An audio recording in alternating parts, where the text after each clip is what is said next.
ప్రైజ్లాడమ్మ. Good morning. ప్రభువైన యేసుక్రీస్తు నామములో ఈ ఉదయకాలపు శుభవందనాలు మీ అందరికీ తెలియచెప్తున్నాను. బాగున్నారమ్మ? అందరూ ఎలా ఉన్నారు? దేవునికి మహిమ. దుఃఖంతో ఉన్నారా? వేదన, బాధ? నిజంగా దేవుడు మనలను చక్కటి ఆశీర్వాదాలతో నింపారు, అలాగే ఓటమితో కూడా నింపుతాడు. కానీ ఎప్పుడు గెలుస్తాము, ఎప్పుడు ఓడిపోతాము అని మనం అనుకోవద్దు.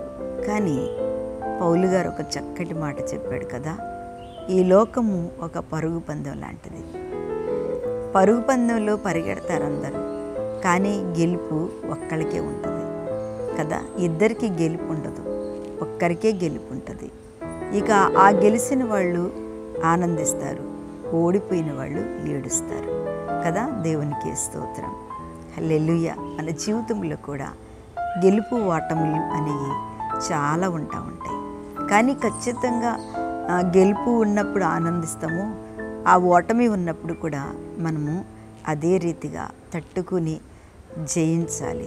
తప్పదిక మన పరిస్థితులు కదా. అందుకని చక్కటి మాట యోబు గారు చెప్తున్నాడు. ఆయన జీవితంలో వచ్చిన ఆశీర్వాదంతో పాటు ఎంత శాపం వచ్చిందో, ఎంత శోధన వచ్చిందో, ఎంత బలమైనటువంటి కన్నీరు ఆయన జీవితంలో ఎదురైందో ఆయన చక్కటి మాట చెప్తున్నాడు. యోబు గ్రంథము 7వ అధ్యాయము 1వ వచనాన్ని చదువుతున్నాను. భూమి మీద నరుల కాలము యుద్ధకాలము కాదా? వారి దినములు కూలివాని దినములు వంటివి కావా? ఎంత చక్కటి మాటలు. యోబు ఆయన జీవితంలో అనుభవించినవి, అనుభవాలన్నీ కూడా మనతో ఎప్పుడు పంచుకుంటున్నాడు. మనం ఆయన చదువుకుని ఈ వాక్యాన్ని చాలాసార్లు కృంగిపోయినప్పుడు కానీ, అధైర్యపడినప్పుడు కానీ, మనం ఓటమి పాలైపోయినప్పుడు కానీ ఈ మాటలు చదువుతున్నప్పుడు చాలా చాలా సంతోషం అనిపిస్తుంది. చూడండి, భూమి మీద ఏంటంట, ఈ భూమి మీద ఉన్న నరులందరూ కూడా వారికి యుద్ధకాలం అంట. ఇది దేవునికి స్తోత్రం. హల్లెలూయా. యుద్ధకాలము కాదా? నిజమే, ఎప్పుడు యుద్ధకాలమే. భూమి మీద ఏ నరుడు మనము జీవించినంత కాలం మనుష్యుడు అన్నాక ఇయో యుద్ధకాలాలు కదండి. నిజంగా ఏంటి అంటే యుద్ధం అంటే ఏంటి అసలంటే, మంచి చేసిన వారికి ఎప్పుడు మంచి చేయరు.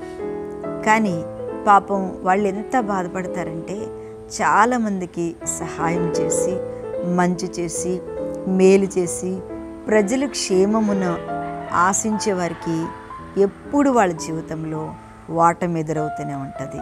ఎందుకు అంటే తింటారు, వాళ్ళు పెట్టినప్పుడు తింటారు, వాళ్ళు ఎన్ని అనుభవిస్తారు, కానీ చివరికి వారి పక్షంలో ఉండరు కదా, వేరే పక్షానికి వెళ్ళిపోతారు.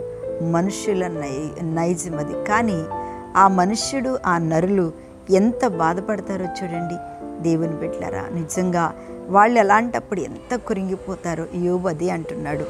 భూమి మీద నరుల కాలము యుద్ధకాలం.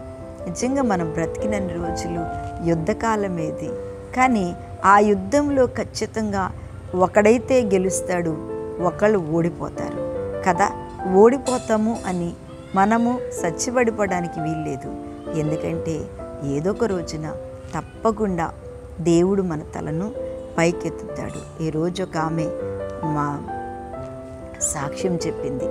ఎంత అద్భుతమైన సాక్ష్యం అంటే, నిజంగా ఏడ్చుకుంటూ అన్యురాలైన ఆ పిల్ల చక్కటి సాక్ష్యం చెప్పింది. ఏంటంటే, నిజంగా నా జీవితంలో అన్ని లాక్కుని తరిమి పడేశారు. మమ్మల్ని, నా భర్తను, నా పిల్లోడిని తరిమేశారు. రక్త బంధువులు పొలం తీసుకున్నారు, స్థలం తీసుకున్నారు, అన్నీ తీసుకుని ఏమి లేని వారిలాగా తరిమేశారు. అయినా నేను మర్చిపోలేదు. అమ్మ దగ్గరకు వచ్చి అమ్మ చెప్పే మాటల్లో, వాక్యంలో నేను బలపడ్డాను. మరి చిన్న గుడిసె లాంటి ఒక ఎంతంటే ఒక చిన్న ఒక మరి 50 గజాలు కూడా ఉండదు, అక్కడ ఒక రేకు గుడేసుకొని అందులోనే ఉన్నాం. ఒక నవారు మంచం అంతా పట్టే స్థలం నాకు తెలుసు. అన్నీ పోయినాయి, కానీ దేవుళ్ళు మరవలేదు. ఆ యుద్ధకాలంలో, ఆ కష్టకాలంలో నేను దేవుణ్ణి మరవలేదు, అమ్మను మరవలేదు.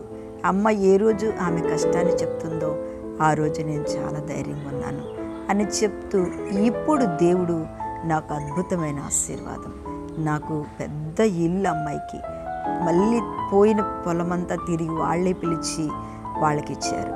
6 ఎకరాల పొలం, 4 ఫ్లాట్లు, పెద్ద ఇల్లు, మంచి సేవ, సంఘము ఏర్పాటు. చూసారండి, యుద్ధ కాలంలో మనం ఎప్పుడు కూడా ఓడిపోతాము అని భయపడద్దు.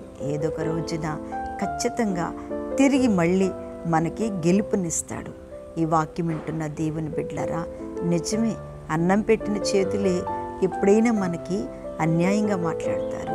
మనం బాగుపడాలని ఎవరినైతే అనుకుంటామో, ప్రేమిస్తామో, దేవుడు ఖచ్చితంగా వాళ్ళు మనల్ని సమయం వచ్చినప్పుడు దూరం పెడతారు. ఎందుకంటే ఇక అది ఈ కాలంలో జరుగుతున్నది. ఈ యొక్క సమయంలో ప్రభు చెప్పిన రీతిగా అవి నెరవేర్పులు జరుగుతున్నాయి. అందుకని నీవు ఈ వాక్యం వింటూ యుద్ధ కాలంలో ఉన్నావా, యుద్ధంలో ఉన్నావా? ప్రభు అంటున్నాడు, యుద్ధ కాలంలో తప్పకుండా వారి దినములు కూలివాని దినములు. మన ఎన్ని కూలివాని దినములు, ఏ రోజు ఉంటామో తెలియదు, ఏ రోజు వెళ్ళిపోతామో తెలియదు. ఏది మనం పట్టుకొని వెళ్ళాం, ఏది మనం పట్టుకురాలేదు, ఏది పట్టుకొని రాలేదు. కానీ యుద్ధంలో తప్పకుండా గెలిస్తే, ఈ లోకమైన యుద్ధంలో, మన పరిస్థితులైన యుద్ధంలో, కష్టాలైన యుద్ధంలో వెనక్కి తిరిగి చూడకుండా దేవుని ఆనుకొని కష్టం వచ్చిన యోబు చూడండి, కష్టం వచ్చింది నీకే స్తోత్రం, సంతోషం వచ్చింది నీకే స్తోత్రం.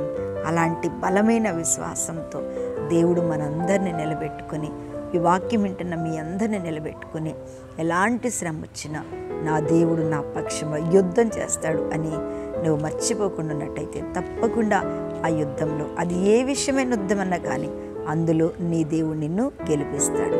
కళ్ళు మూసుకోండి, మీకోసం ప్రార్థిస్తాను.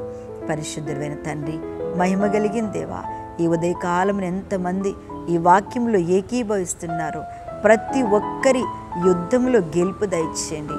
మంచి ఆరోగ్యము నాయన, ఈ రోజంతా కాపుదల, పుట్టినరోజు, వివాహ దినము, అనారోగ్యంగా ఎవరైనా ఉంటే ఇప్పుడు యేసు నామములో తాకి ప్రభా, ఈరోజు ఏదన్నా మనసులో అనుకొని ప్రార్థిస్తుంటే అది జరుగునుగా కని ప్రార్థిస్తూ నజరేయుడైన యేసు నామమున అడుగుచున్నాను తండ్రి. Amen, amen. మంచిదమ్మా, దేవుడి ఈ రోజంతా మీకు తోడైండును గాక. ఆమెన్.